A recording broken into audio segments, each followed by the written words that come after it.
నర్సరావుపేటలో విశ్వాసఘాతకుడికి విశ్వాసపాత్రుడికి మధ్య ఎన్నికలు జరుగుతున్నాయన్న మంత్రి అంబటి రాంబాబు వ్యాఖ్యలకు కౌంటర్ ఇచ్చారు ఎంపీ లావు శ్రీకృష్ణదేవరాయలు.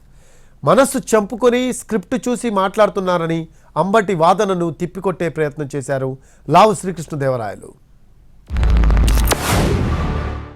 ఈ నియోజకవర్గంలో పోటీలు జరుగుతున్నది విశ్వాసఘాతకులకు విశ్వాసపాత్రులకు మధ్య జరుగుతున్నటువంటి పోరాటం అని మనం చేస్తున్నాం. ఆయన మీద పోటీ చేసే విశ్వాసఘాతకుడు ఎవడో తెలుసా?